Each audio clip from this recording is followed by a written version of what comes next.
I never thought a single message could drag me back into a past I spent a year trying to escape. But that night, when my phone buzzed under my pillow at 2:14 a.m., I saw a name I hadn't seen in months. Mia. My ex. My almost everything. The girl who made every high feel unreal, and every low feel like a punch to the ribs. Her message was short, almost too calm for the way she used to type. Can you come over? I need to tell you something. No emojis, no drama, no threats, no tears. Just that. I stared at the screen long enough for the brightness to hurt my eyes. Then I exhaled, grabbed my hoodie from the chair, and slipped out of my apartment like I was sneaking out of my own life. The night air hit me hard. Felt like the universe was warning me, whispering, "Don't go back." But my legs kept moving. Mia lived on the other side of the river, a 15-minute walk if you didn't stop to think too much. I tried not to, but memories crawled in anyway, uninvited. Her yelling, her laughing, her whispering that she loved me, her accusing me of cheating on her with a girl whose name I barely remembered, her apologizing at 4 a.m., lying on my chest and promising she'd do better, and me believing her every damn time. By the time I reached her street, my heart was already pounding. I didn't know if it was fear, anger, or something worse. Hope. Her building hadn't changed. Same broken light above the door. Same graffiti on the mailboxes. Same window on the second floor with her plants silhouetted against the warm light. I buzzed. 1 second. 2. 3. The lock clicked. I climbed the stairs slowly, like walking into a memory I wasn't ready for. Her door was open a little, as if she'd left it that way for me. I pushed it gently and stepped inside. Mia, I said quietly. She was sitting on the couch, knees pulled to her chest, wearing one of those oversized t-shirts she used to steal from me. Her hair was messy, her eyes tired, but she looked softer. Not angry, not defensive, just exhausted. You came, she said, voice almost a whisper. You asked, I answered. Silence stretched between us like a rope pulled too tight. Finally, she patted the couch beside her. Sit, please. I didn't know why I listened, but I did. I sat close, not touching, but close enough to feel the warmth of her skin. She glanced at me, then away. I'm not going to scream or start anything.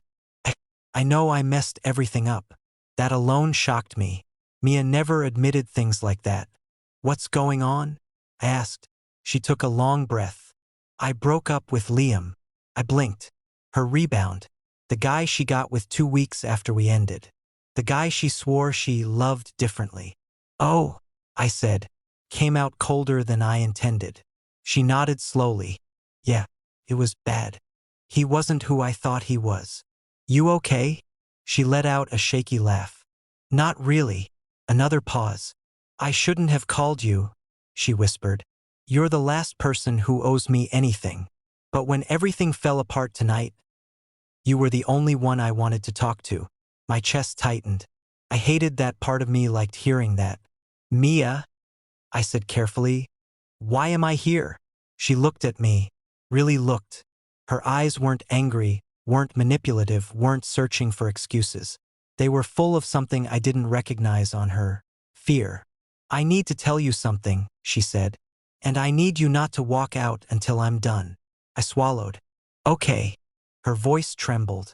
I found out something about the night we broke up. Something I didn't know.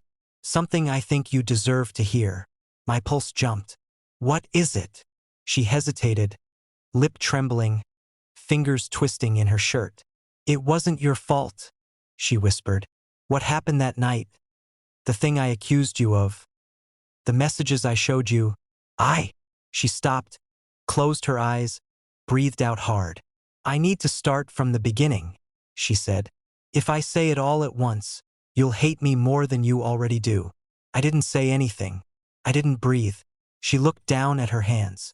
That night, she began softly, I wasn't with who I told you I was with, and someone lied to me, someone close, someone who wanted us to end. My jaw tightened. Who? I asked. Mia shook her head. I'll tell you. Just let me explain it right. She shifted closer, pulling her legs down, sitting upright now, looking almost like the Mia I first met. The girl who smiled too big and trusted too easily. "I didn't cheat on you," she said. My heart stopped. "And you didn't cheat on me.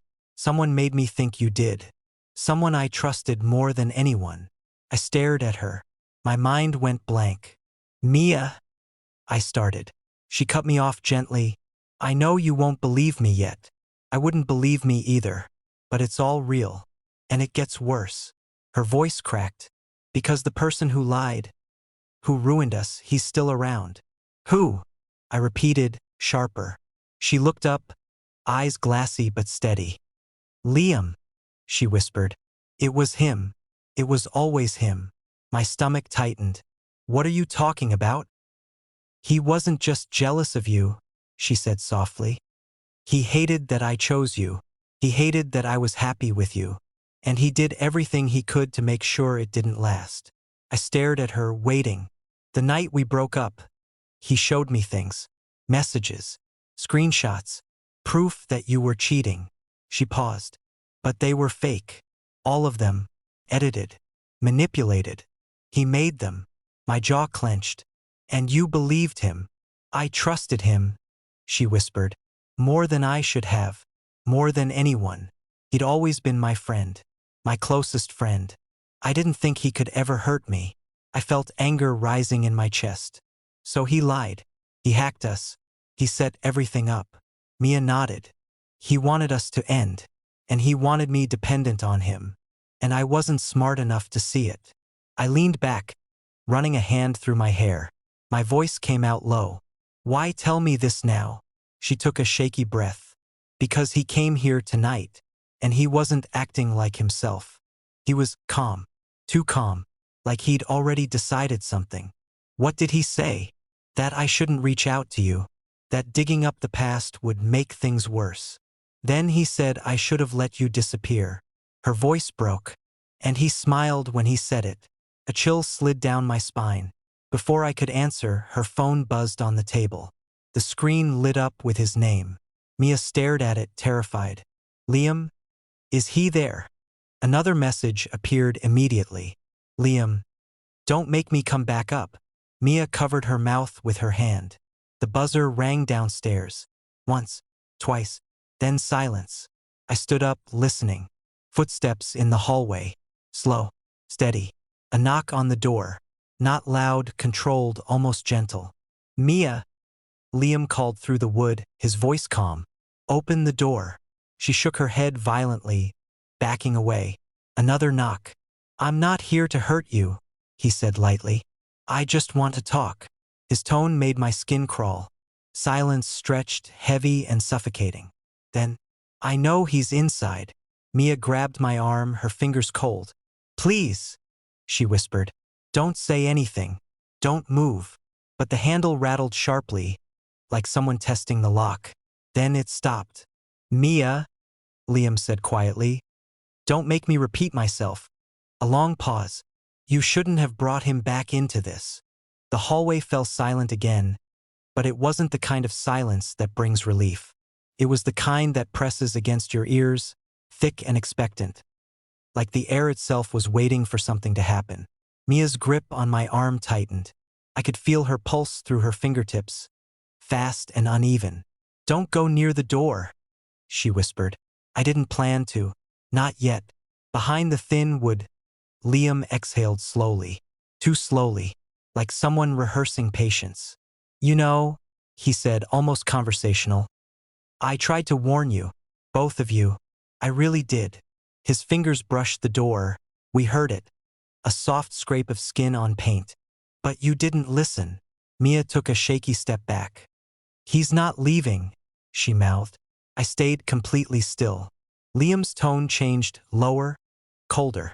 "It didn't have to get messy." My jaw clenched. "Messy." Then he chuckled softly. "You always take him back, Mia. You always forgive him. Even now. After everything. It's pathetic." Mia closed her eyes like the words physically cut her. "But don't worry," Liam continued. "I'll fix it. I always fix things for you." I felt something twist in my stomach. A sharp, dangerous instinct. This wasn't jealousy. This wasn't heartbreak. This was obsession in its purest, ugliest form. Then the sound changed. A faint metallic clink. Keys. Mia gasped. He still has them, she breathed. I moved without thinking, putting myself between her and the door. The lock turned halfway, then jammed. Mia must have changed the lock recently. Thank God. A frustrated exhale followed. You changed it, Liam said softly. That hurts, Mia. Really. He tapped the metal against the door once, twice. Then, more firmly, let me in. I didn't answer. Neither did she. Liam's voice sharpened. I said. Heavy footsteps suddenly echoed from down the hall. Not his, two, maybe three people walking. Liam went silent. Then he muttered something under his breath I couldn't catch. And his steps moved away from the door. Not running, not rushing. Just leaving. Casual. Unbothered. Like he had all the time in the world. A moment later, the building door downstairs opened and closed. Mia sagged against the wall, covering her face. He'll come back, she whispered. That wasn't him giving up. He doesn't give up. I watched the empty hallway through the peephole, heart still pounding. He was gone for now. You need to stay somewhere else tonight, I said. She shook her head. He'd follow me. If I step outside, he'll be waiting.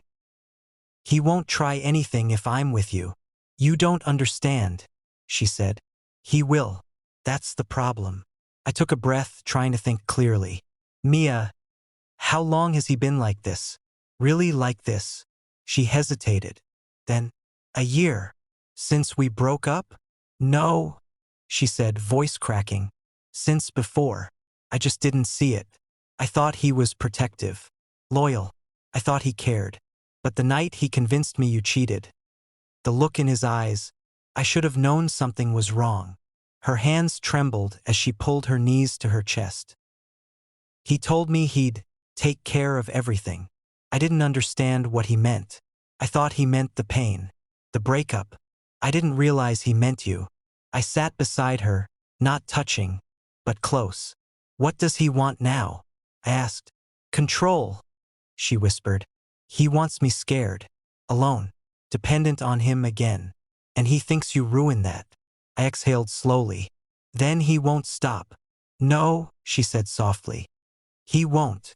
The room felt colder now, like the shadows had grown longer.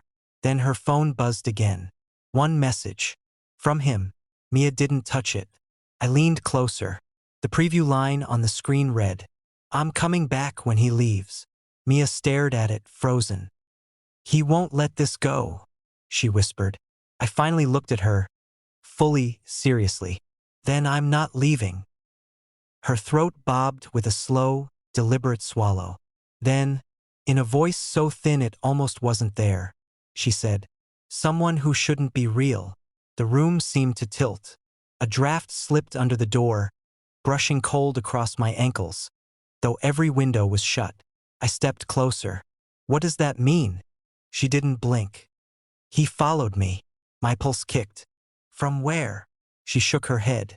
Not from a place. From a moment.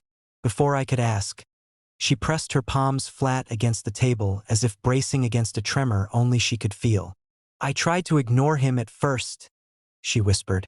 You don't understand. He doesn't move like a person. He's delayed.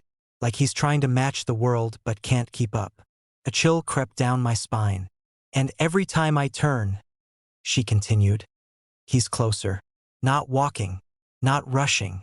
Just appearing closer. Like a skipped frame.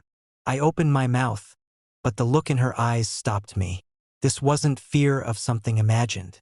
It was the fear of something observed, repeated, proven. When did you last see him? I asked quietly. She didn't answer. Instead, her gaze drifted past my shoulder.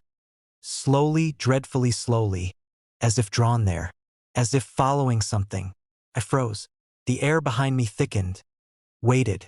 Don't turn, she breathed. I felt the hairs on my neck rise one by one. He hates when you acknowledge him. I tightened my fists, my whole body coiled, ready for anything. He's not real, I said almost to myself. He can't be. Mia shook her head. tears streaking her cheeks.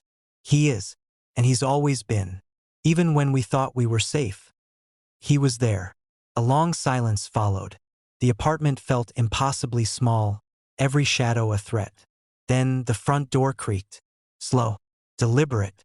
I stepped forward, heart hammering, and flung it open. No one was there. A single envelope lay on the welcome mat. I picked it up with shaking hands. Inside, a single photo. Me, Mia, together, laughing. But the photo was old, and someone had scratched the edges, carved words I couldn't read. Suddenly, a note slipped out from behind the photo. You can't run. You can't hide. But you can survive. If you trust me. I spun around. Mia stood behind me, wide-eyed. Trust you? I asked. Her hands trembled as she held mine. It's the only choice we have. The room fell silent again, but this time it wasn't heavy. It was tense, alert, charged with possibility. Outside, the city hummed. Nothing moved. Yet, somehow I knew the nightmare wasn't over. But together, maybe, just maybe, we could face it. I took a deep breath, squeezing her hands. Then we survive, I said. And for the first time in a long time, I believed we might. The end.